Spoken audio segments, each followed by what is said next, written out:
Қазақ қазір неге күліп жүр? Қазір не болса соған күліп жүргенде. Қазір тек құр сөзге күліп жүрміз. Оның несі жаман? Өнер жоқ.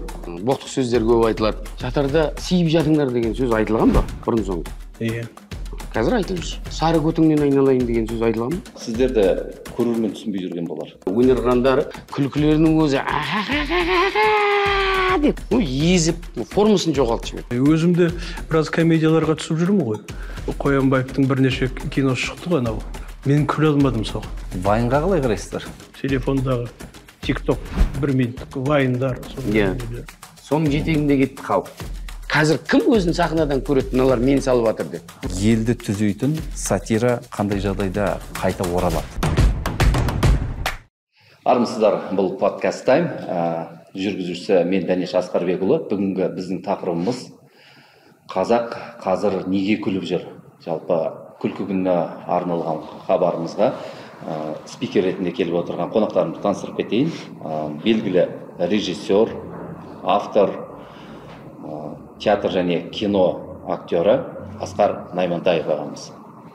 Және тамаша театрының авторы әрі актері Бауыржан Ордамырза. Уақыт бөліп келгендеріңізге алғыс білдіреміз. Рахмет. Бағдарламамыз күлкі күніне орай шығып отырғандықтан біз бүгінгі таңда қазақ неге күліп жүр?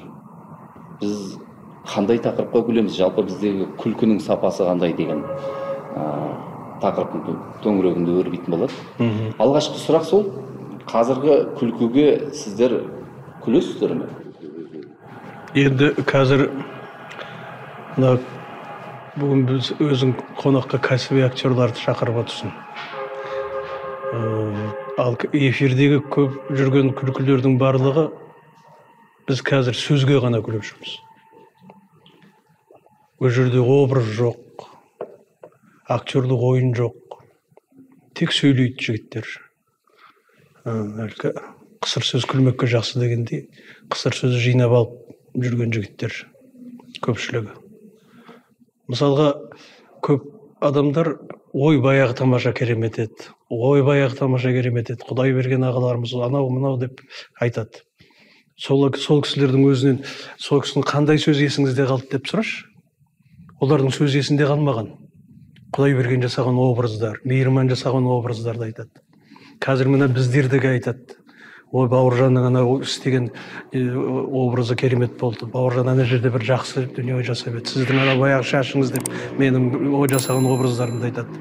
Образдарды айтады, біздің айтқан сөздерімізді айтпайды. Апитөктің күйеуін айтады дейсіз. Апитөктің күйеуін айтады, сондай бір дүниелерді айтады да, барлығы есінде жоқ. Ал қазіргі күлкіде, ой, ананы қатырып айтты. Ой, ананы өлтіріп айтты, мынаны сойды. Қазір тек құр сөзге күліп жүрміз. Оның несі жаман? Өнер жоқ. Өнер жоқ. Оның жаман жері деп айтуға болмайды да, бірақ ол егер қазақы, жаңа сен айтқандай астырланған бір әдемі сөз болса екен. Біздің жалпы қазақта жоқ сөздер қолданылып жүр. Сосын жаңағы боқтық сөздер көп айтылады. Боқтық сөздің мысалға марқұм Көпен ағамыз айтып берген бір сөз бар да, құлаққа жаман естіледі, бірақ ол балағат сөз емес. Оны сатира тілінде оттенок деп айтады. Көпен аға арасын жігін ажыратып бергенде оттенок. Құлаққа біртүрлі естілгенменен шешенсіген адам екенсің, көсемсіген адам екенсің деген сияқты. Ол қазақта бар сөз мысалға, бірақ жаман естілгенменен ол бар сөз, ол оттенок. Ал мысалы жоқ сөздерді бар да, соны бұрып әкеліп боғазға айналдырып жібереді да, сол халыққа тез тарап кетеді қазіргі заманда. Қазақ неге күліп жүр дегенде, қазір не болса соған күліп жүргенде. Не болса соған, не бір жындыларға күліп жүрген жайы бар. Ал егер бәрін бірдей жоққа шығаруға болмайды ғой енді. Сапалы әзілдер де бар, ішінде бір концерттің ішінде 5 миниатюра болса, соның 5-еуі бірдей көңіліне шықпайды. Мысалы, 1-2-еуі көңіліне шығуы мүмкін, бәріне бірдей не қылуға болмайды. Бірақ жаңа Секең айтпақ, сондай бір жоқ сөздерді алып келіп, аударып, бұл жаңағы құлаққа оттенкті болып естілмейді, кәдімгі ашық айтылып жатқан сөздер кетіп жатыр қазір. Дарақылық, бәдік сөздер. Иә. Сондай дүниелер көбейіп кетті. Қазақта жоқ сөз дедіңіз. Иә. Демек, ол басқа жақтан аударма, калька сөздер ме? Жоқ, қазақтың сөздерінің басын біріктіріп әкеліп бірдеңе шығаратын, мысалға Енді қазақта ебедейсіз деген сөз бар Асеке, дұрыс па? Ебі жоқ деген сөз бар, ебедейсіз деген сөз бар. Епте алмайды деген сөз жоқ. Мысалға, былай қарасаң, енді бір әңгіменің арасында болатын шығар, оның ебі жоқ, оны келістіре алмайды, ебедейсіз оған деуі мүмкін. Бірақ мысалы, епте алмайды деген еш жерде ондай сөз жоқ, мысалы, былай қарасаң. Сондай сияқты сөздер көп енді. Болмаса жаңағы қазір неше түрлі айтылып жатыр ғой.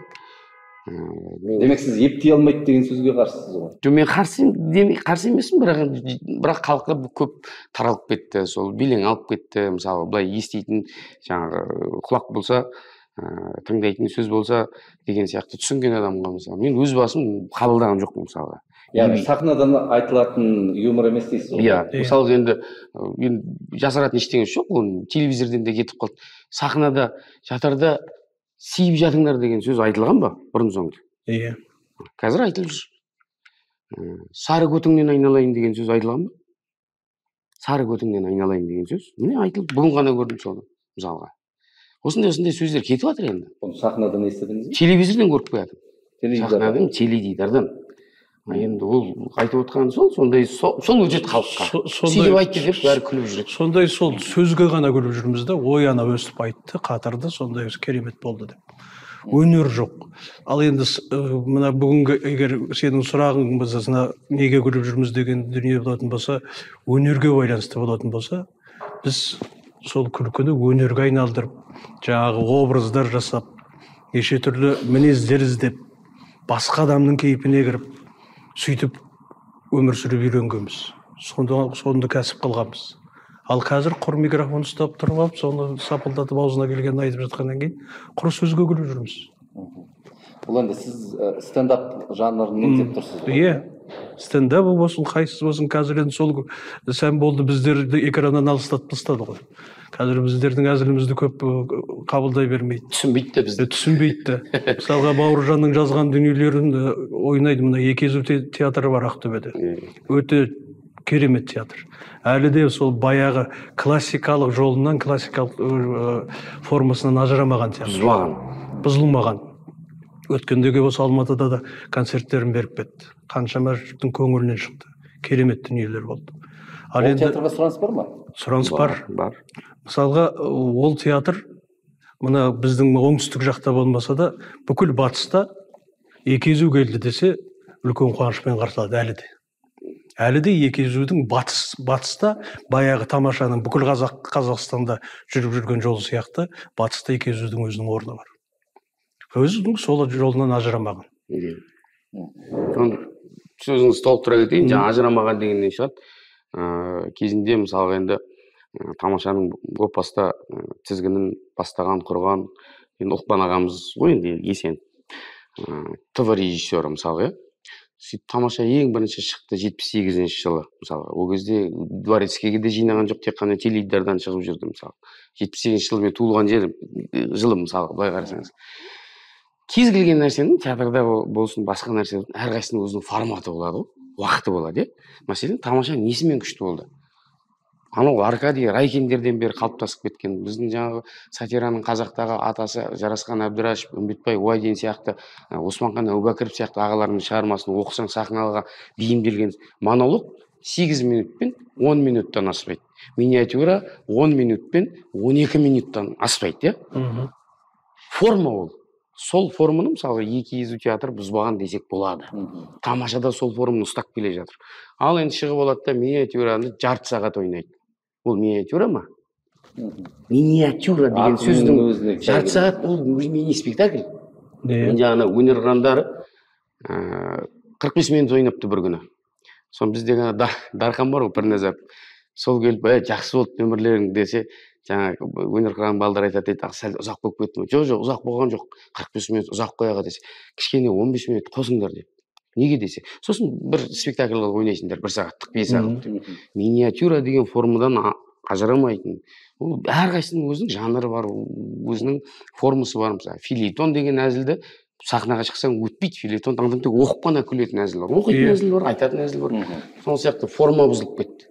Меніңше, мен өзім Қуыршақ театрында жұмыс жасағам, балаларға, баланың миы көп нәрсені көтере алмайды ғой. Ең ұзақ спектакль 45 минут, орта средний спектакль 30 минут болады. Ал енді сіз қалай 30 минут ойнап, оны миниатюра деп айтасыз. Краткость, сестра таланта дейді. Әр жаңағы сөзді қысқа аз сөзбенен жеткізсе, 1 сағат сөйледім, сенің үстіндегі ақ көйлек екенін мен 1 сағат айта аламын да. Бірақ сөзбен айтқызамын, үстіндегі ақ көйлек деген мысалы. Езіп, формасын жоғалтып жіберді. Балағат сөз көп, формасын жоғалтып жіберді. Жаңа Асекең айтып отқан образдардың өздері бір өте бір дарақы, бір қазір жастардың бір несінде қарасаңыз, бір күлкілерінің өзі деп күлсе, анаған елдің бәрі сол халық соның жетегінде кетеді. Ол театр деген көрерменнің айнасы деп бекер айтпаймыз. Мәдениеттің тұтқасы дейтінбіз. Жалпы кейде ойлаймын, жаңағы бір журналистердің қоятын сөзі бар ғой, бүкіл журналист осыны айтады. Талай естіп жүрген шығарсыз. Қазіргі әзілдің сапасы түсіп кеткен жоқ па деген бір әңгімені айтады да. Айтамын, әзілдің сапасы неге түспейді? Түседі, өйткені себебі әзілдің орнымен қолдана алмайтын. Жалпы сатира деген сөз, әзіл деген сөз не керек? Сатираның өмірдегі мақсаты не, оның алатын орны не? Сатираның кез келген жерде жүріп айтамын, қағидасы қалыптасып кеткен заңы, сатираның басты мақсаты күлдіре отырып, қоғамдағы болып жатқан келеңсіз жайттерді әшкерелеу. Яғни сәл-пәл де болса осы әлемді өмірді түзету. Ал енді шығып алып тек әшейін бет алдыла жоқ, күлдіре беретін болсаң, шешінсең де халық күледі қазір, еңкейсең де күледі, тоңқайсаң да күледі. Сахнадағы қазіргі жастардың бірақ проблемасы приколым өтпей қалмасын. Айтатын сөз өтпей қалды. Приколым өтпей қалды. Прикол іздеп жүреді, прикол іздеп ойбай, өту керек. Ана залдағы жұрт қырылып қалу керек. Біздердің ойнап жүрген кезімізде күлмейтін әзілдерді ойнайтынбыз. Ой салатын. Күлмейді оған. Оған күлмеуі мүмкін. Ойланып кетеді, сонан кейін бір жылдан кейін ба, бір айдан кейін ба, дәл сондай жағдайды көздестірген кезде мырс ете түсуі мүмкін. Аналардың айтқан осы екен ғой деп. Міне сол қорытынды. Сол уже қорытынды, сол жаңағы біздің көрсетіп кеткен дүниеміздің шешімі сол болады. Қазір тек қана дар ете түсетін дүние іздейміз. Ана залда отырған жұрт қырылып жату керек, құлап жату керек, көздерінен жас ағып жату керек. Ал енді оларды ойландырып кететін дүние. Күлдіре отырып, юмор дегеніміз өзі жылап отырған адамды күлдіруде, сатира деген күліп отырған адам жылату. Түсінген адамға. Түсінген адамға. Екеуінің айырмасы сол. Сондықтан юморды да, сатираны да қатар бір дүниеде алып жүретін дүние керек. Ал бізде қазір сатира айтқан боламыз, айтты, онаны сынады, өткен жоқ, өтпейді дейді. Сонан кейін ол сынау емес. Ол сынау емес, әйтеуір бетке былш еткізіп айта салу. Болмаса қатты тырнап алу. Қазір кейбір әзілдер сол осып тырнап алып, кекету, келеке, біреуді келекелеу, әжуалау өнер емес.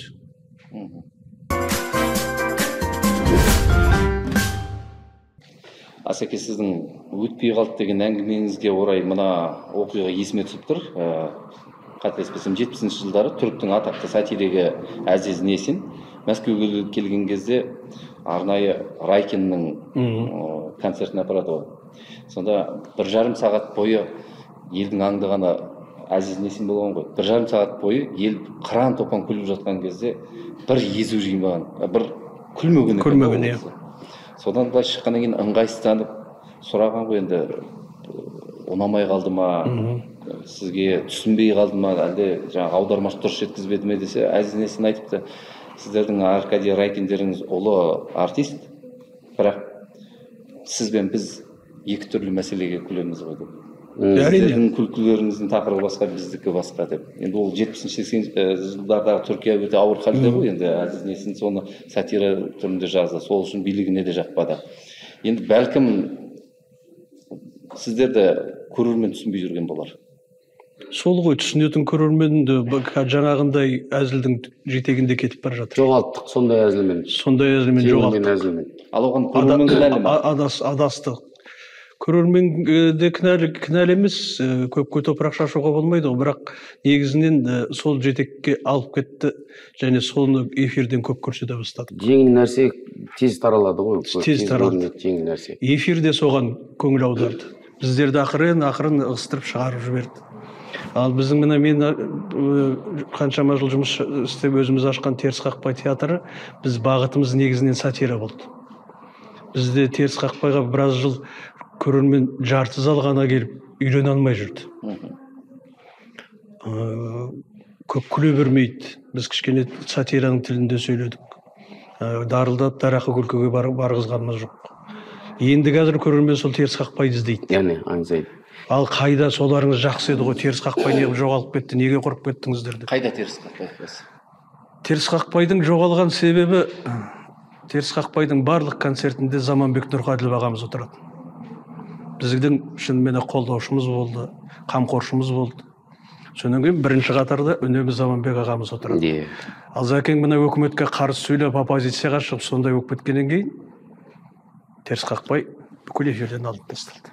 Теріс қақпайдан теріс айналды. Одан кейін Зәкең өмірден өтіп кеткеннен кейін барлық жерге барып жүрген біздің жолымызды да кесті. Ана көпшілік биліктің санасында Теріс қақпай Заманбектің театры деген ой қалғанда, содан жолымыз кесіле бастады. Осы сұрақты сізге қояйын, сәл өзгертіп. Тамаша қайда қазір? Қазір айтамын. Мен бірінші мына Теріс қақпай театрына тоқталғым келеді. Жаңа әзіл өтпейді, анау мынау дегеннен шығады ғой. Теріс қақпай театрын Ақтөбеге келген кезде, мен ол кезде Ақтөбеде тұрамын. Сол кезде мен жібермей қарайтынмын. Бұл кісілер әрқайсысы бір-бір тұлға болды. Асқар ағамыз бар, ішінде Ұлан ағамыз бар, марқұм Дархан ағамыз бар, Қадырғали Көбентаев ағамыз бар, күні кеше өмірден өткен Отарәлі ағамыз бар, Отарәлі Көлжан. Ол бәрі бір-бір тұлға. Тек жаңа кірпішік бар емес, әрқайсысы монолог орындаудан хас шебер. Өте бір профессионалды театр болды. Одан кейін бұл кісілер репетициядан аянбай, кәдімгі бір ай тапжылмай репетиция жасайды десем, жаңа бір-екі апта кездесіп ойнап емес, оның барлық сахнада көрінеді. Бұл кісілердің тщательно дайындалғаны барлық сахнада көрініп тұрады. Сол кезде маған ел айтатын, Теріс қақпайға сен неге барасың? Өзім қасымда жүрген әріптестерім. Күлкілі емес қой дейтін. Маған Теріс қақпай ұнайтын. Сол кезде мен түсінбедім де, бұл неге бұл театр маған? Сөйтсе, өте профессионалды, жоғары және сатира көрсететін театр. Әшейін юмор қоқмай емес, сатира көрсететін театр болды бұл кісілер. Жаңа Асекеңнің Апитөктің күйеуінің өзі бір кәдімгі бірнеше неге бірінші сериясы, екінші сериясы, үшінші сериясы кете беретін кәдімгі сондай бір дүние да мысалға. Енді Теріс қақпайдың қалай кеткенін айтып отыр ол кезде. Енді айтайын деген, сатира деген ол қару да. Ол жаңағы енді айттық қой, әшкерелеу, жаңағы бетке в лоб айту емес, әжуалап, жаңағы мысқылдап айтып жеткізу деп. Содан халық айырылып қалды. Халық тек ашық күлкіге, әйел мен еркектің арасындағы әңгімеге, анайы күлкіге, кіндіктен төмен әңгімеге халық соның жетегінде кетті. Оған осы әртістер, сатириктер, әртпестер біз кінәліміз, халық емес. Біз халықты сол жолға емес, жеңіл жолға салып жібердік те, бәрі соның жетегінде кетті. Енді қазіргі кезде мысалға біреулер айтады ғой, ой, баяғы тамаша күштеді, Құдай берген ағаларым күштеді. Енді қазіргі заманда сол Құдай берген ағаларымызды, Тоқсын, Уайс, Мейірман ағаларымызды әкеліп ойнатып қойсаң да қазір жастар оған күлмес еді. Өйткені олардың ойнаған сатира, айтар ойы бар, салмағы бар, күлдіре отырып ой салатын, жылататын дүние. Қазір ондай болмас еді олар, мысалға, түсінген адамға. Енді тамаша қайда кетті дегеннен шығады. Кез келген сатира театры, тамаша болсын, Бауыржан шоу болсын, мафия тақия болсын, өзінің бір тірелетін пигі болады. Мысалға тамаша республикаға танымал болды. Енді ол не істейді? Ол Россияға барып Ресейді бағындырмайды. Ол Димаш құсап Қытайды бағындырмайды. Ол Американы бағындырмайды. Жетті жетер жегіне. Сосын ақырын жайлап тарай бастайды. Бауыржан шоуда солай болды. Жетті. Ол ауқымы кішкентай оның сатираның. Шарықтау шегіне жеткеннен кейін болды. Одан кейін ешқандай оны біреуден кінә іздеп, баяғы ана кісілер кеткеннен кейін осы дұрыс болмай қалды дейтін нәрсе емес. Кез келген нәрсе өзі шарықтау шегіне жетеді да, ақырын тоқырайды, құлдырайды, бөлінеді, әркім өз шаруасымен кетеді, біреу киноға кетеді, біреу өзі жеке театр ашып кетеді деген сияқты. Сондықтан құрылып жоғалып кеткен сатира театрларына кейде ойлаймын, бір кінә қойып та керек жоқ сияқты. Өйткені себебі енді 45 жыл өмір сүрді, 43 жыл таза өмір сүрді тамаша мысалға. Алдыңғы буын ағалар әйгілі төрттік Құдай берген Сұлтанбаев, Уайс Сұлтанғазин, Мейірман Нұрекеев, Тоқсын Құлыбеков, мысалы алдыңғы буын аға буын әйгілі төрттік енді. Лидия апамыз Лидия Кадина әйел адам болғаннан кейін тек жаңа төрттік деп кісілерді ғана айтамыз. Ата ішінде Лидия апамыз бар. Одан кейін келген міне орта буын осы Асқар Наймантаев, Ұлан Юсупәлі, Сағи ағамыз, Сағи Юсупәлі, сосын кімдер болды тағы сол жерде, Мұхамеджан Мырзекеев болды, Әділхан мысалы осындай кісілер болды. Данагүл Гүлбаушанда. Иә, Данагүл орта буын. Оны қарап өттік. Мысалы қандай еді? Ана Ұлан аға екеуінің шығып Марғабас мырза, мешітіміздің қай уақытта бітетін журналист болып ойнайды, Асекең, ана кісі жаңа кім салады, Рафиққазин салады. Қандай мысалға күлдіріп отырып, біреуді пародировать ете тұрып, бәрін жайып тастады. Сатираның сол Ұлан екеуміз жасаған сол пародия Алматыдағы орталық мешіттің құрылысының бітуіне себеп болды. Міне сатира деген қару деген осы. Ұзақ уақыт тұрған. Сол жерде мен сұрағымды мешіт деп айта берем, ана кісі жауаптан қашып басқа бірдемен айта береді. Бірақ мешіт әңгіме болып та бүкіл қала дүрлігіп кетті. Кейін сол кезде қаланың әкімінің орынбасары бір жиналыста отырып айтады дейді, аналар мешітке келіп жүрген тағы да айтады, мынаны тезірек бітіріңдер деп. Міне сол мысалға менің өзім куә болған сатираның бір үлкен қозғау жасап, бір нәрсені өзгерткені сондай дүниелер болып отырды. Демек ат салысты. Сәл де болса қоғамды өзгертуге, жаңартуға тырысты. Бітпей жатқан мешіттің бітуіне ат салысты. Сатира. Әйтпесе бұл мешіт ұзақ құрылыс болып қаншама жыл тұрды. Содан кейін мешіттің құрылысы басталды. Мынадай нәрседе мен марқұм Көпен ағамыз өмірден өтетін кезде, соңғы кездері Ара журналына ешқандай мемлекеттен қолдау жоқ, ешқандай спонсор жоқ. Ара журналын өзінің қалтасынан ақша шығарып жүрді. Сен де жақсы білесің, мен де жақсы білем, журналист қауым жақсы. Бір сөзінде айтты, маған осы Ара журналын қазір шығару оңай емес, бір ауру мүгедек бала бағып отқан сияқты қалып бара жатыр. Араның журналының тым күші жоқ, ешкім қарамайды, оқымайды. Ал кезінде Ара журналы қандай болды? Нағыз сатира. Оны кез келген бетін ашқан адам, ақша жеп қойған бір әкім туралы болса, соны оққан адам өзін танитын еді. Ойбай, мынау мен жазып қойыпты деп, содан ұялатын еді. Яғни сынау, түзету, әшкерелеу. Бірақ енді бетінде айтпаймыз, бәленше Түгеншейіп деген әкім деген. Бәленше Жалпақсай ауданының Қалпақсай деген әкімі деген сияқты. Содан көрермен өзін танитын, сахнадан өзін танитын, жемқорлар, дүкенші тығып сататын дефициттің заманындағы, соны көретін, театр көрерменнің айнасы деген сол, соны көретін, ойланатын, содан бір нәтиже шығаратын, мынандай болып жатыр, масқара болмайық деген. Қазір кім өзін сахнадан көреді, мыналар мен салып жатыр деп. Онда ештеңе көрмейді. Салатындар сол жартыбас жігіт, жартыбас қыз, жаңағы ұрысқа әйел, алғаш күйеу, сол отбасы ошаққасына айналып кеттік. Шыны керек, мойындау керек. Ара журналында баяғыда фельетонға шыққан ол. Оған шыққаның біттің деген сөз. Оған жауап келетін, оның қорытындысы болатын. Ара журналы келесі нөмірінде, мына нөмірдегі фельетонның мына қорытындысы мынандай болды. Бәлен адамды орнынан алып тастапты, мынаны жұмыстан шығарыпты. Осындай деген жауап келетін. Қазір өйтіп айтып жатпақ тұрмақ, суретін жиын бат дейтіп, мына адам оңбаған деп жазып қойсаң да, ешқандай қорытындысы жоқ қой. Жақсы, сіз айттыңыз, сатирамен айналысатын театрлар жоқтың қасы, қазір арзан күлкіге кетті елде. Ал сатира жазатын автор бар ма қазір? Бар. Міне біреу отыр. Сатираны әлі қойғамыз жоқ, Құдайға шүкір жазып жатырмыз, бірақ біздің сатира... Бір Қазақстанға осы екі автор ғана ма? Жоқ, бар ғой. Толымбек ағаларымыз бар әлі, Құдайға шүкір, жастар бар шығып жатқан. Жаңағы Екезу театрындағы жетекшісі Нұрлыбек Жұбатқан өте мықты сатирик. Бірнеше кітап шығып жатыр, аптасына бір рет Фейсбукқа бір сатирасын сойып тұрып, орналастырып қояды. Сатира бар, сатира өлген жоқ. Сатира тіпті қазір мына публистиканың да тілі болып кетті. Журналистер сатирамен мақала жазады. Сатира өлген жоқ, сатира орында тұр. Тек соны жарастыра алмай, соны қабыстыра алмай, соны сахнаға, өнерге айналдыра алмай жатырмын. Аражігін ажырата алмай. Тек сахнадан кетіп, Фейсбукқа көшіп кетті ме сонда? Жоқ, сахнада да жүр. Фейсбукта да қамтып отыр ғой. Мінекей Бауыржан мысалға әлі де сахнада жүр, әлі де сол өнерде жүрген жігіт қой. Бұйырса жақында бұның концерті де өтеді осы Республика сарайында. алда қайда. Мысалға мінекей сол концертте келіп көрген адам сол сатираны көрер еді. Бұлар әлі сол кәсібінен ажырамаған, сол сатираның жетегінен кетпеген жігіттер. Біздің артымыздан ерген інілеріміз. Бізге осылар да мақтаныш. Әлі сол кәсіби жолымызды жалғап өстіп келе жатқан азаматтар.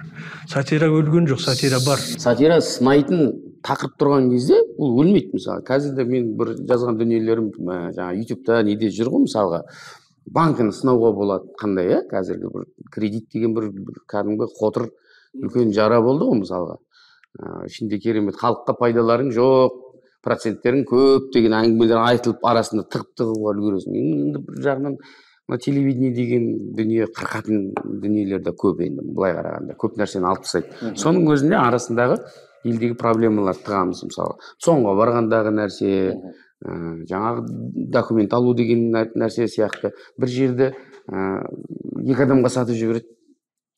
Маған саттың кеше жерді. Мен келсем, Асекең отыр, мына жердің хозяйыны менмін деп.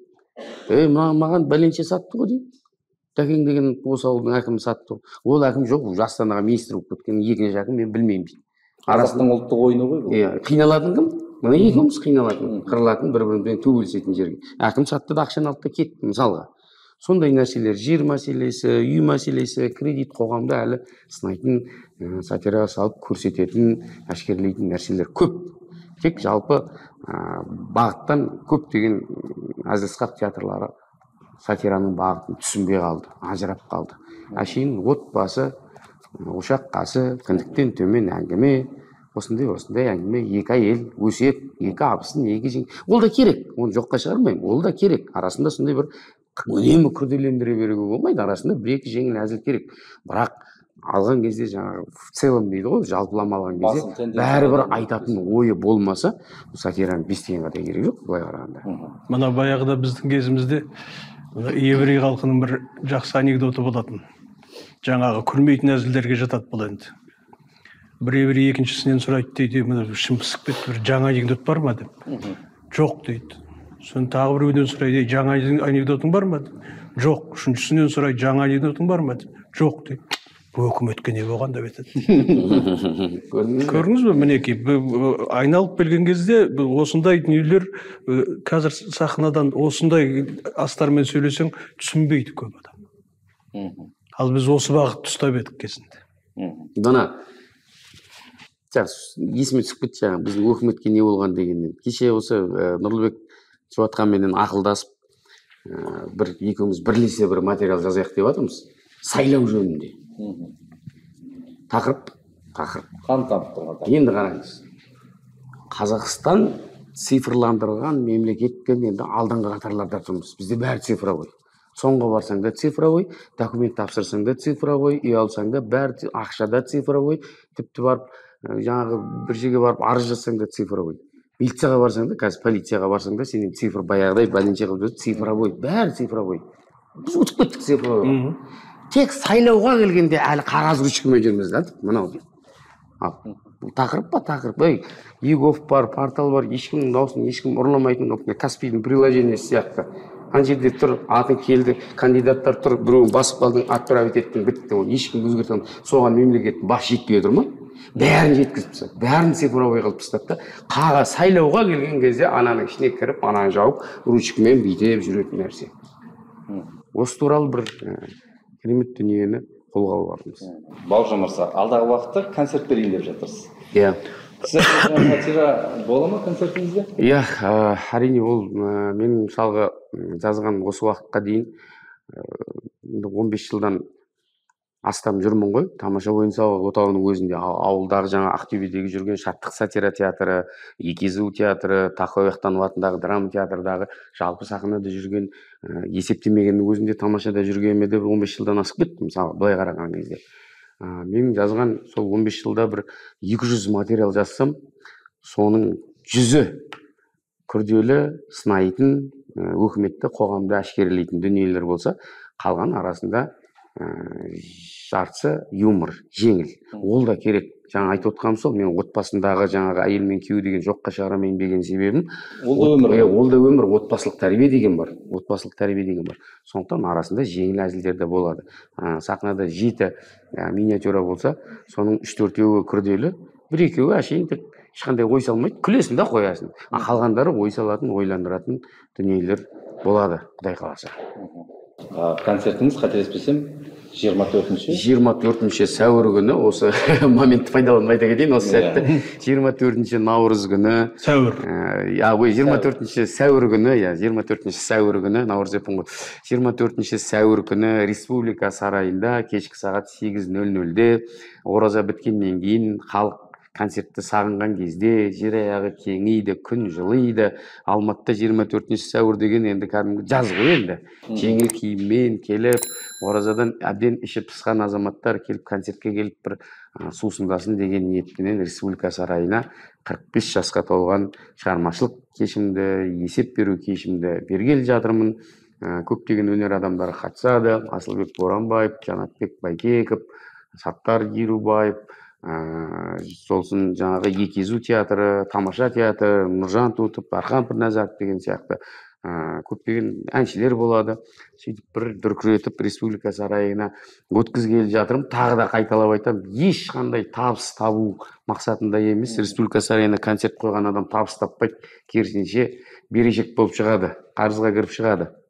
Маған табыс емес, тек үнсіз қалмайын деп 40 жасымда кітабын шығарғам. Асекең өзі көрді, біледі, меломенде тұсауын кескен. Енді 45 жасымда бір жеке концертімді берейін деген оймен жүрмін. Жақсы, сәттілік тілеймін сізге. Асеке, сіз оң кездері киноға, түрлі сериалға түсіп жүрсіз. Осы жерде енді кинодағы юморға, кинодағы сатираға көшейікші. Сіздің көңіліңіз тола ма? Жоқ, көбіне өзі қазір бір осы әзілдің төңірегінде, кинодағы әзілдің төңірегінде де бір оппозицияға шығып кеткен сияқтымын. Мынау Қоянбаевтың бірнеше киносы шықты ғой, анау сериал болып. Бизнес по-казахски деген. Мен көрмей жүріп, бір санаторийде жатсам, содан басқа кино жоқ. Күнде кешкісін соның біреуін көрсетеді, күнде кешкісін соның біреуін көрсетеді. Әйтеуір шыңғысып жатқаннан кейін барып қарады. Мен күле алмадым соған. Тартпады. Сонан кейін қазір менен сол кино не туралы деп сұрасаң есімде жоқ. Есте қалған жоқ. Бірде-бір кадр есте қалған жоқ. Мына жерінде осындай болды деп айтайын десем, кейінірек ойланам соны. Міне бірақ бір жылдай да болған жоқ соны көргеніме. Өткен жазда енді көрген дүнием. Есте қалмайды. Сол кезде күлуім мүмкін. Сондай өзімді біраз комедияларға түсіп жүрмін ғой. Әйтеуір шақырады, керексің бе, барамыз, түсеміз, көрермендер танып күліп жатады, қазіргі дүниелер сияқты бірақ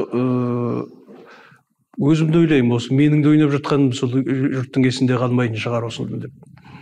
Кейде бір күтпеген жағдайда бір сериалдар бар. Мысалы, мына бастық болам деген сериалға 4 маусым түстім. Комедия болды. Менің ойнаған рөлімде үлкен рөл болды, соның ішінде жүрдім. Өзім бірде-бір сериясын көргем жоқ. Қолым тиген жоқ, бірде-бір сериясын өзім көргем жоқ. Бірақ жұрттың барлығы қазір көшеге шықсам, осы кішкентай баладан бастап үлкенге дейін барлығы бастық боламды айтады. Бүкіл елдің көңілінен шыққан. Бәріне ұнаған.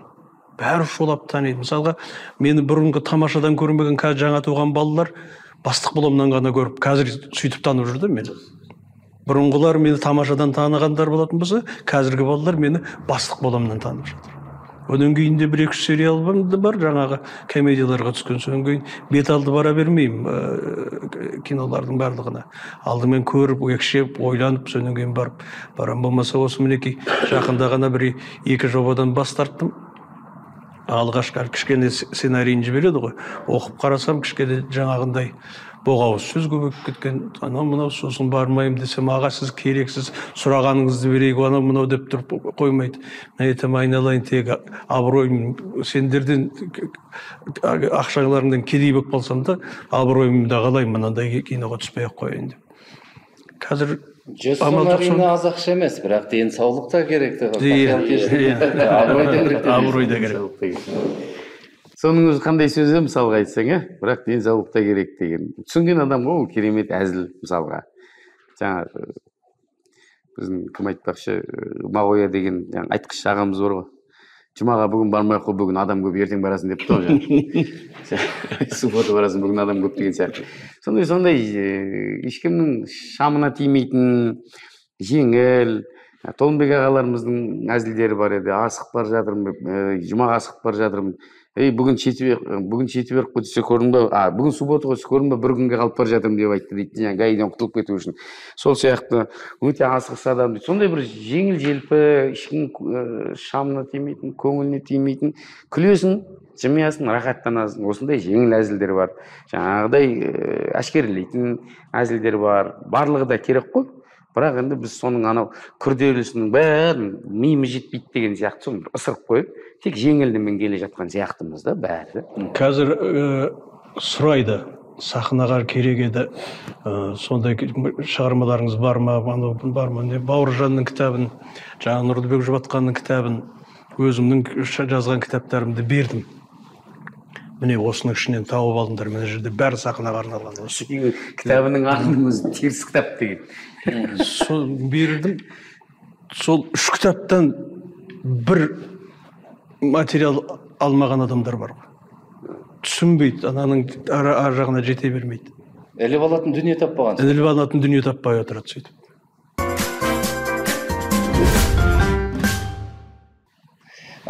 Бәріміз кеңес одағының кеңес кезінен шекпеннен шықтық көпшілігіміз. Мысалы, әлі күнге дейін сол кеңестік фильмдердегі түрлі фразалар, түрлі сөздер күнделікті өмірдегі түрлі жағдайлар қолданылады. Ал неге қазіргі қазақ киносындағы юмор, сондай қызық жайттар есте қалмайды? Сіз айттыңыз ғой, есте қалмайды деп. Оның себебі не деп? Ол біріншіден жаңа сен айтқандай себебі қазір күліп ертеңіне ұмытылып кететін сөздер көбінесе қолданылатыны. Екіншіден ситуативті әзілдер. Құр сөзбен айтыла қоятын шығар, бір соншалықты бір образбен. Образ да жоқ қой. Жаңағы сөздің өзі мысалға тағы да айта кетемін, осы жерде мен бір қатты бір жек көретін дүнием осы күнгі теледидардан болып жатқан кино, фильм, сериалдардың аудармасын қазақшаға аударған түрін жек көремін. Бүткіл киноны бір әйел мен бір еркек аударып шығады. Кезіндегі қазақ фильмінің дубляжы қандай еді? Атакелді Смайылов, құлақтай жазылып қалған, Мәкілі Құланбаев, Есім Сегізбаев, Фарида Шәріпова дегендер, Нүкетай Мішбаева дегендер, мына кісілер талай бірге араласып жүрген. Нұрлан Өнеров. Дикция қандай? Сөз қандай? Жаңа сөздің өзі кинода қалай айтылады? 100 сом әрине аз ақша емес, бірақ денсаулық та керек. Орыс актер кетіп бара жатыр, оны аударған қазақ қой. Мысалға, қазақ фильмдегі дубляждың мысалға аталары деп айтсақ болады, қандай керемет дауыс, Мұхтар Бақтыгереевтің дауысы, мысалға, қандай. Ана жерде қазір айтайын, қазір сол киноға келе жатырмын. Атым Саттар, осы жерде туып өскем деп жаңағы, мұны айтқан қайсың дейтін Құдіренің кезінде, сол кезде шығатын. Сол фразалар есте қалып қой, өйткені дикция бар, дауыс бар, образ бар. Қазір ол былай айтылғаннан кейін, образсыз, дауыссыз, дикциясыз, жай айтыла салғаннан кейін, ол сол кезде күледі да, содан кейін естен шығып кетеді ол. Ол әңгіменің несіне баратын болсақ. Сол сияқты жаңа қазіргі нелер неге жоқ дегендей. Енді қазіргі жаңа айтып отқаным образсыз, соншалықты бір сөзге болса да, мысалы, ол кісілер дайындалатын еді, бір ауыз сөзге күрделі. Қазір ананы бүйтіп оқиды, біреу грим жасап жатса, жасыратын жоқ, мен де барам ғой съемкаға. Біреу бетіңді бояп жатады, аха деп оқисың да, шығасың да айта саласың. Ол заман бір жағынан сондай болып кетті. Сондықтан есте қалмайды шығар. Тек қазіргі бір өкінетініміз есте қалатыны жаңағыдай боғауыз сөздер. Енді ананы тіпті ана бір сөзді мен білмеймін. Қазақстандағы ең танымал журналист дегенде жаңа орыстар секси дейді ғой. Ол секси деген сөздің өзі де боғауыз емес, тартымды деген мағынаны білдіреді. Оны қалай аударды? Бір қыз айтты, Қазақстандағы ең танымал бірдеңеңді деген мысалға. Сондай сөздер тез қалып қояды елдің аузында. анайы сөздер, боғауыз сөздер тез қалып қояды. Енді бұнымен күресудің жолы қандай? Осылай кете бере ме? Көркемдік кеңес болмайынша болмайды. Көркемдік кеңес керек сияқты. Оны талай ұсынып көрдік, айттық, бірнеше формасын айттық, көркемдік кеңес жасайық. Қазір 3-4 тамада басын қосып бір театр бола салатын болды. Айналып кетейіндер, сол театрларды бір ревизия жасап қарайық та, соларды аудандарға жібермейік. Бір репертуарын көріп шығайық та, сонан кейін бір ортақ бір сайт па бір жерге салып қояйық. Бүкіл аудан, облыстардың тізімінде тұрсын, қара тізімде. Мына театр бар, бұның репертуары жарамайды халыққа. Мынаныкі жарайды, осындай деген бір немене болсын деп. Бұныңыз авторитаризм емес, бұл демократиялық принциптерге қайшы болады. Демократия деп. Нарық, экономика, әркім өзі біледі. Демократияда өмір сүріп жатырмыз ғой, қай Қазақстанда тұрғанымызды білмейміз қазір.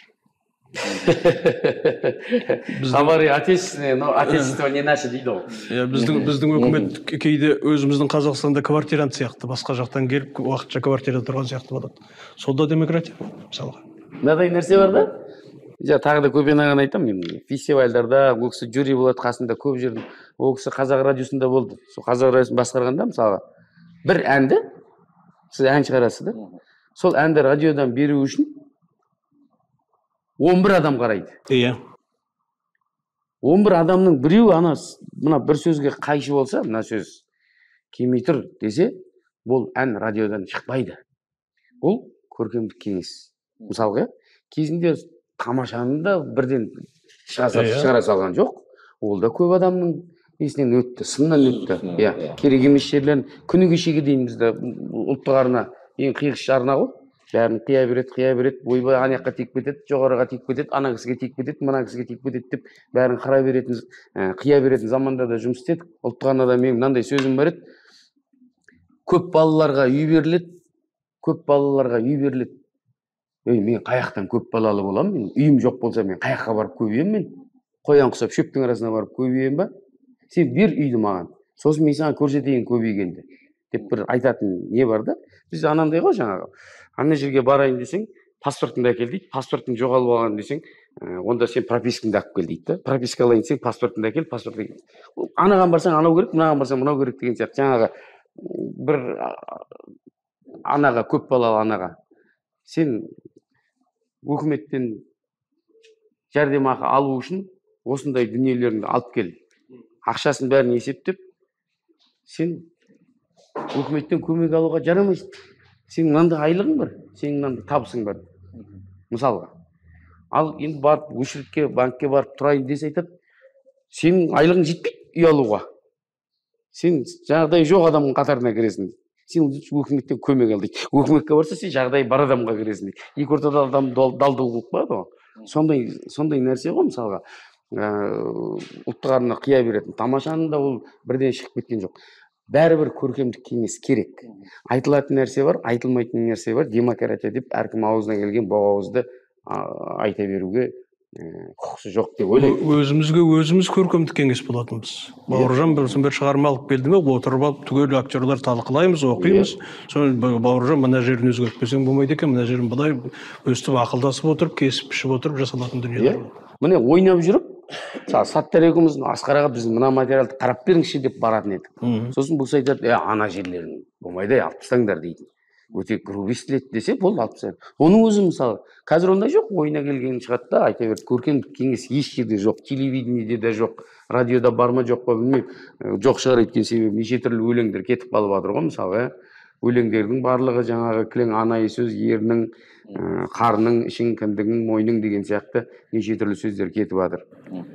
Білмеймін, көркемдік кеңес сұранып тұр. Қазіргі таңда телевидениеде, оның ішінде сатира театрларына көркемдік кеңес өте қатты сұранып тұр. Бірақ ол көркемдік кеңестің жаңа сіз айтқанда жоғарыға тиіп кетеді деп жаңа патологы төмен көркемдік кеңес болса не істейсіз? Ондай жоғарыға тиіп кетеді деп бәрін қырыққа бермеу үшін жоғарыға тиіп, одан көркемдік кеңестің адамын жоғарылардан қоймау керек. Көркемдік кеңестің адамын осындай белгілі сатириктерден қою керек. Сатирик деген бір жағынан қарасаңыз оппозиция, бір жағынан қарасаңыз саясат. үлкен сатириктерді кез келген театрды барып шақырсын, бір 2-3 адамды қойсын төраға қылып, мысалы, сол кісілер көріп айтсын, болады, шындық қой, айта бер. Тек біздің айтып отқанымыз мына. Бірақ олар айлықты алған адамның сөзі өтеді ол кісілерге де.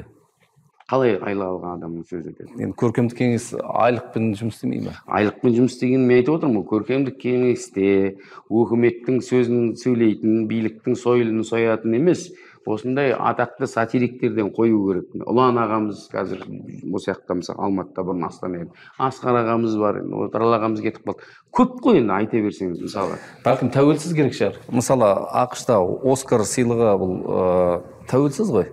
Киноактерлер мен режиссерлердің кезінде бірігіп, осы киноның сапасын көтеру үшін деп, ол бір Вашингтоннан, Конгресстен қаржы алынмайды. Өздерінің жаңа қоғамдық ұйым қазіргі үлкен деңгейге жетті. Қазір тіпті әлемдік кинодағы трендтерді қалыптастыратын деңгейге жетті. Мен де айтып отырғаным сол. Ешқандай өкіметтің, биліктің сөзін сөйлейтін емес, кәдімгі сахнада жүрген, еңбегі сіңген автор болсын, мейлі актер болсын, осындай актер сатириктерден 2-3 адамды қою керек.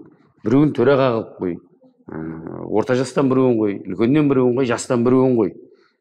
Қасына тағы жаңа независимый комиссия ма, содан қой аналардың сөзін сөйлеп кетеді десе, мысалы. Содан кейін бір-бірін көріп тәжірибе алмасып тұратын бір орта керек. Мына Ақтөбеде жаңағы ЕКЗУ-дің жетекшісі Нұрлыбек Жұматхан ұйымдастырған, міне бірнеше рет өткен Айтқыштар Ақтөбеде деген фестиваль бар. Қазақстан бойынша сатира театрына арналған бір-ақ фестиваль. Одан басқа фестиваль жоқ. Оның өзі облыста. Оның өзі облыста. Республикалық деңгейде өтеді. 2 жылда бір рет. Міне сол жерге, сол фестивальға барып жатқан театрларды, фестиваль болған сайын біз барамыз, қонақ ретінде, жюри ретінде. Сол жерде жаңағы ашып пікіріміз айтамыз, мынауың былай болып кетті, мынауың былай болып кетті деп. Бірте-бірте сол фестивальға жиі барып жатқан театрдың да сапасы түзеліп келе жатыр. Кәдімгідей кәсіби деңгейдегі қатарға келіп жатыр. Ол фестивальдің үлкен көмегі бар. Сол жерде біздер Көпен ағаларымыз да жюри болып отырды. Ол кісі де жаңағы сахнада болып жатқан дүниенің артық кемін аямай айтып отырды. Біздер де барған кезімізде өз пікірлерімізді айтып отырдық. Міне содан бірте-бірте жаңағы фестивальға біраз жиірек барып жатқан бір 4-5 театрдың сапасы көтерілді. Ол үлкен пайда. Адам фестивальдан өседі ғой. Сондай не болу керек. Ал енді жаңағындай кесіп тастағыш бір шенеуніктерден бірдемелерден болатын болса, қызық болмай қалады. Мен бір Астанада Шабыт университетінде Бауыржан Ибрагимовпен біздің ұлан курс қабылдап, сосын миниатюра актерларын дайындайтын. Миниатюралық неменеге жазылған пьеса жоқ екен, бізге пьеса керек деп. Мен күнасында Күнікей қызы жазып бердім. Енді біз жазғаннан кейін ол енді комедия болып кетеді, сатира болып кетеді ғой арасында. Содан ана жерде 2 хан бар. Мысалы, жаңағы баланы аттандыратын хан бар да, ана жаққа барған кезде Күнікей қыздың әкесі болып отырған хан бар ғой. 2 түрлі хан образын жаздым, не қылдық. Сосын оның бір жартысын бұлар бір емтиханда көрсеткен. Бүкіл Шабыттағылардың барды қол шапалақтап, мынау керемет дүние болыпты. Керемет комедия болған екен. Жақсы алға қарай дипломға шейін осын жалғай беріңіздер дегенде, сол жерде бір жақсы бір ағамыз айтты. Биыл хандықтың 550 жылдығында хандарға күлуге болмайды, керек шықты. Мінекей.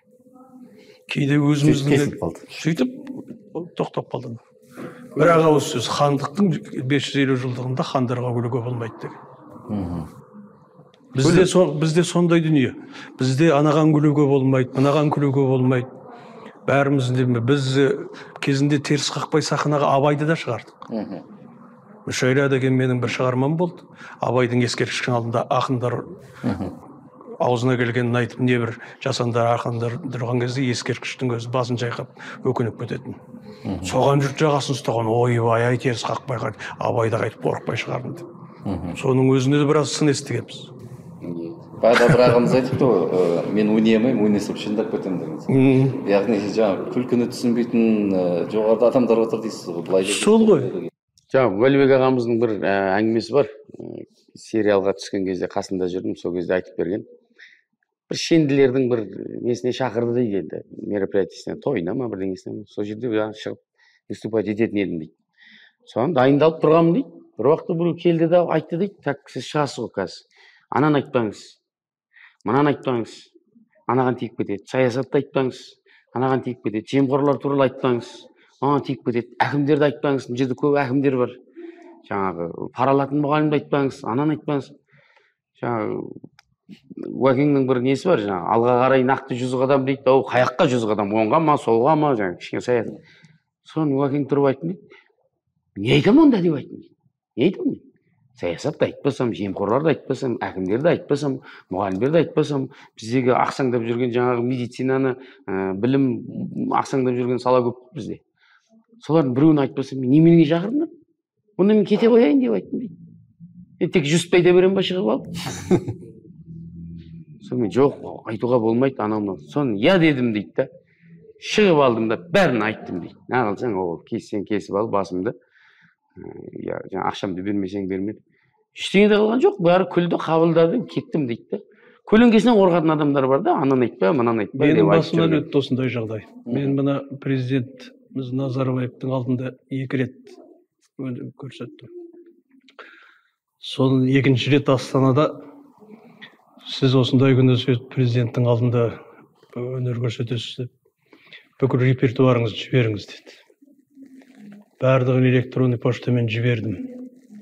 Сонымен ананы айтпаңыз, мынаны айтпаңыз, мынау деп арасында бір-екі жаңағындай юморға құрылған бір-екі дүние болатын. Енді сәл арзандау дүние, сонда кеуін қалдырып, осы не қылуға болады. Бір 7 минут береміз, 7 минутта әйтеуір айтып шығыңыз деп. Сосын жаңағы келісесіз бе соған деді. Соны мейлі дедім, сендердің қалауларың ғой, келіссем келісейін дедім. Бірақ мен осындай дүниені сол кісінің алдында айтып тұрған кезде, мыналардың әзілінің арзандап кеткен ай деп айтса не болады дедім. Сосын мен де ой қалады ғой дедім. Мына кісілердің әзілі қалауы арзан әзіл екен ғой, бағасы. Президент туралы мен сондай ойда кетем ғой сосын. Қайсысы дұрыс деді. Жоқ, осы жетеді деді. Бірақ жеме-жемге келген кезде президенттің алдына шыға қалғанымда ол кісі танып Асқар деп өстіп әңгіме айтты. Ай, апитөктен бассашы деді. Мүлде жаңағыларын таңдап алғаның бәрі жайына қалды да. Сосын сол апитөктен бастап ол кісі бір анекдот айтып кетіп, мен бір анекдот айтып кетіп, біраз сөйтіп анекдот айтып кезектесіп тұрдық. Мінекей сондай. Соның төңірегіндегі адамдардың өзі, мына жоғары жақтағылардың көлеңкесінен қорқып, ана кісінің құлағын нені жақсы көретінін түсінбейді да, өздерінің деңгейімен, өздерінің әзіл түсетін, түсінетін деңгейімен сөйлейді. Сөйтіп құртады әзілді.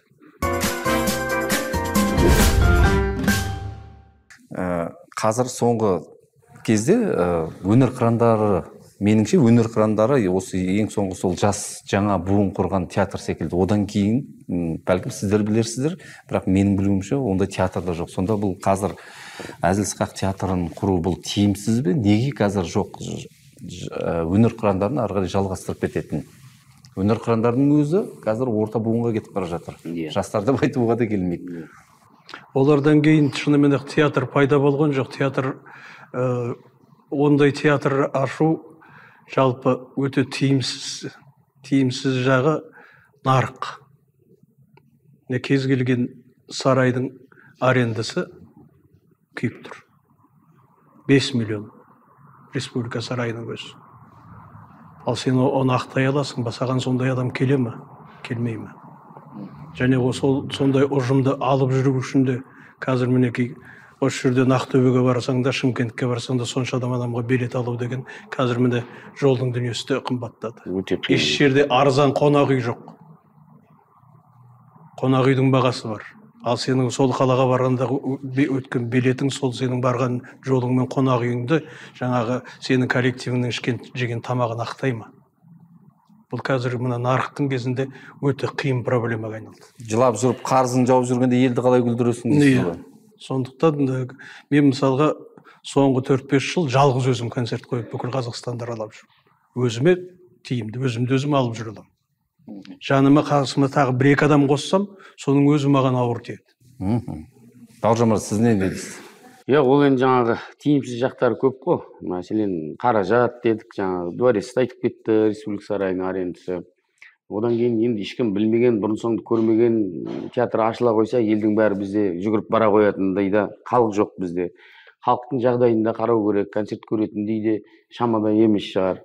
Одан кейін тағы да бір айтылатын нәрсе, өте қиын дейтін себебіміз, қандай бағытта ашылады бұл театр? Мысалға, өнер қырандары өздерінің көрермендерін тауып алды, өнер жаңағы кілең қарекет қоры, жаңағы діндар адамдар, мүфтият, барлығы солардың қолдауы, өздерінің көрермендері бар олардың, халал әзіл бағыты дейсіз ғой. Мысалға, Тамашаның өзінің көрермені болды, Теріс Қақпайдың өзінің көрермені болды, дейік мысалға бәрінің. Біздің көрермендердің өздері қазір қартайып кетті, былай қараған кезде. Қазіргі жастар біздің әзілімізді түсінбейді, жастарды біз түсінбейміз мысалға. Ендігі өнер қырандарынан кейін ашылмай тұрған себебі, басқа театр ашылса, ол қандай бағытта болады, қандай жанрда болады ол. Оның көрермендері кім болады? Кілең жастар бола ма? Кілең көрермендері, КВНщиктер, жастардан құралса, білмеймін, оның сапасы қалай болатын, олар не айтады. Онда сатира тіпті өледі, тек қана қоқымаға, юморға, жеңіл әзілге кетеді деген сөз шығар. Ондай да қиыншылығы бар, жаңағы финанстан бөлек. Содан кейін мына телефондағы TikTok 1 минуттық вайндар, соның жетегінде кетті халық. Сондықтан өте қиын. Вайнға қалай қарайсыздар? Біздің Теріс Қақпайдың баяғыдағы түсірген, біз НТК арнасында телевизиялық формасында түсіріп жүрдік қой, жаңа қысқа анекдоттарды ойнап.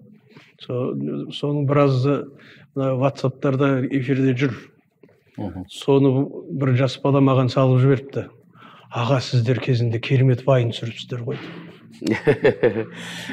Вайнның ардагерісіңдер. Біз оның вайн екенін білгеніміз жоқ, біз оны әзілдеп түсірдік қой. Енді мінекей қазір жұрт соны вайн деп қабылдап жатыр. Енді арасында жақсы дүниелер де шығып жатады, бар. Бірақ көбіне жаңағындай өзінің көрерменіне арналған нәрсе. Көп нәрсені мен түсіне бермеймін қазір жастар. Кез келген сөздің астарында түсінбейміз. Вайн деген сөздің өзі латын тілінен алған кезде ныть дейді, яғни жылау дегенді білдіреді екен.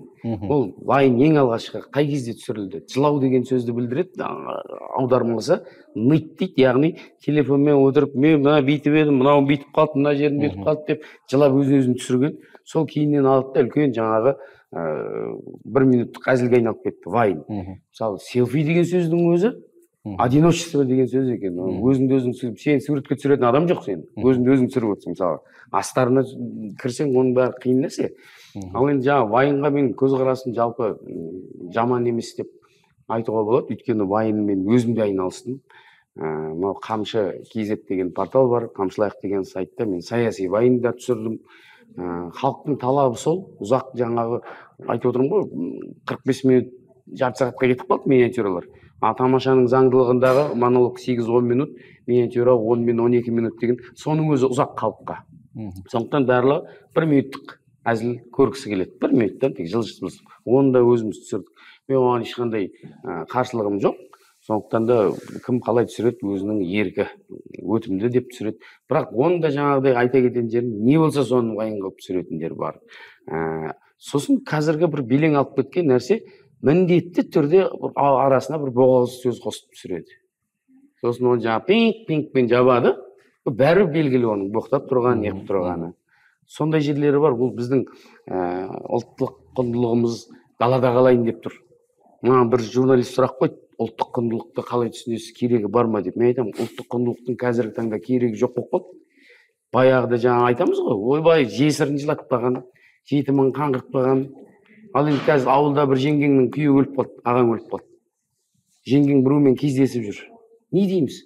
Ол өзінің жеке өмірі, мүмкін соған үйленіп бақытты болып кететін шығар, дейміз. Ұлттық құндылық қайда? Жеңгесін жаңағы қайын салатын, я болмаса сол әулетке қалдыру. Жеке өмір кірген кезде ұлттық құндылық, мысалы, баяғыда ауылда білесіз ғой, қарындасыңа жігіт келіп тұрса, әбден жаңа құда түсіп алмайынша таяқ жеп ұрып кететін. Қазір шаруасы жоқ, ол өзінің жеке өмірі. Кіммен кездесіп жүр, кіммен не қылып жүр, жеке өмірі. Сөйтіп ұлттық құндылық қалып бара жатыр да. оның үстіне келіп егер әзіл сатира жоғалып әзілде тек қана осындай жеңіл желпі арзан боғауыз сөзді айтатын болсақ, онда сатира да өледі, сатирамен қоса ұлттық құндылығымыз өледі. Жас ұрпақ тыңдамайды оны. Енді бүгінгі әңгімемізді түйіндесек, жалпы күлкі бұл эмоцияның дүниесі ғой.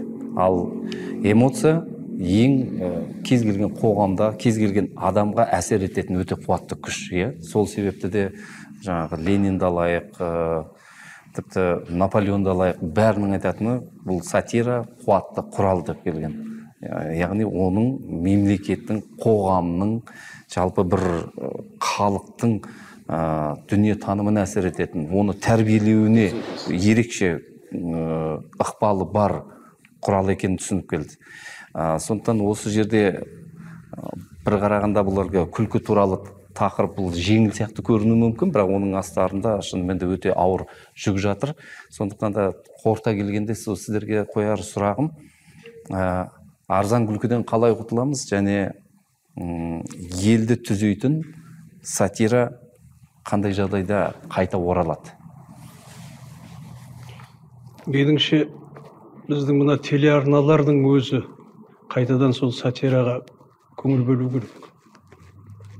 Жаңағы жеңіл әзілдерді ғана халыққа осы өтеді, халыққа осы керек деп теледидардың барлығы соған өздері көшіп кетті. Қай-қайсысын алсаң да, қай арнаны алсаң да. Алдымен солар түзелсе, ел боламын десең эфиріңді түзе деген кәрі сөз бар ғой. Сондықтан алдымен солар осыған көңіл бөліп бастау керек. Болмаса мінеки ақылды әзілдерді, сол дұрыс дүниелерді айтып жүрген жігіттер бар.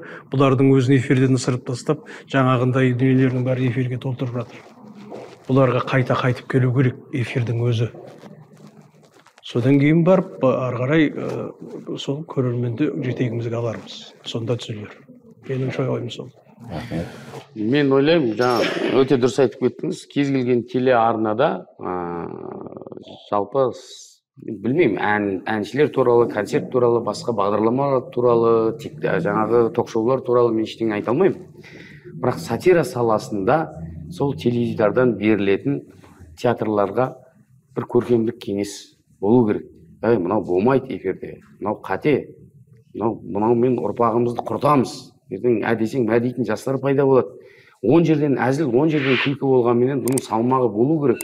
Халыққа айтар ойы болу керек деген сияқты тоқтау қою үшін көркемдік кеңес керек. Телевидение, театр деген ол айна дейміз, одан өзімізді көргіміз келеді. Ал ол жерден тек қана лас нәрсе, анайы нәрсе, боғауыз нәрсені көре берсек, соған айналамыз. Театр мәдениеттің, театр және өнер адам бұл мәдениеттің тұтқасы. Ал біз жаңағыдай болып жатқаннан кейін басқа қоғам не істемейді. Ал егер біз сәл ғана түзейтін жолға салсақ, ананы көрген көрермен, мынандай қылмау керек екен, мынау ұят болады екен, осындай болып қалмайық, осындайға ұшырап қалмайық, осындайдан Құдай сақтасын деп кері әсерін тигізіп отыру үшін сатира саласындағы жүрген театрлардың барлығына бір көркемдік кеңес, бір 2-3 адамды сайлау керек. Соны алдын ала көріп, солар бекітіп болады. Айтыңдар, ұлттық құндылығымызға әсер беретін, жастарға жігер беретін, қоғамды түзейтін, саясатты сынайтын жақсы әзілдерді қалдырып, қалған жаңағы арзан нәрсені бәрін алып тастайтын көркемдік кеңес керек сияқты. Менің де ойым осы. Яғни сатира мен юмор бұл көрерменнің арзан ойынның жетегінде кететін емес, керісінше оны жетектеуші күшке айналу керек. Көрерменнің жетегінде кетуге болмайды өнерге ешқашан. Өнер жетектеп отыру керек. Қана залда отырған көрерменде сахнада сен биік тұрасың. Тек сахнадағы орның ғана биік емес, сенің ойың да, сенің айтатын сөзің де солардан сәл биік болып тұратын болса, ол сенің артыңнан ереді, саған сенеді. Ал оны сендіретін, оларды ертетін күш барлық актерда бар, кәсіби актерлардың бәрінде бар. Тек амал жоқ, эфирдің бәрі соның ананың арт жетегінде кеткеннен кейін не болды? Жалпы кез келген юморды қалыптастыру заңында мынандай бір қағида бар екен. Юмор бұл парадокстан шығады деген. Күлкі күнінде күлкі туралы әңгімеміз, былай қарасаңыз, күрделі, тіпті жыларман деңгейге жеткен секілді, бұның өзі парадокс. ендеше сіздер секілді және сіздердің іздеріңізден басып келе жатқан юмор, сатира саласындағы адамдар бірінші кезекте күлдіру деген ол қоғамыңа, адамдарға жаны ашитыныңды білдіру дегенді түсінсе және сол қағиданы ұстанса, бізде күлкі түзелер және қазақта жақсы дүниеге күле отырып өзін түзер деген ойдамын. Және осы оймен бүгінгі хабарымызды аяқтайық. Уақыт бөліп келгендеріңізге көп рахмет. Құрметті көрермен, егер бұл тақырып қызық болса және подкаст тайм қолдаймын десеңіздер, арнамызға жазылыңыздар, лайк басыңыздар және таратыңыздар. Бүгінгі осы, өзіңізді және адамгершілік сақтаңыздар. Рахмет.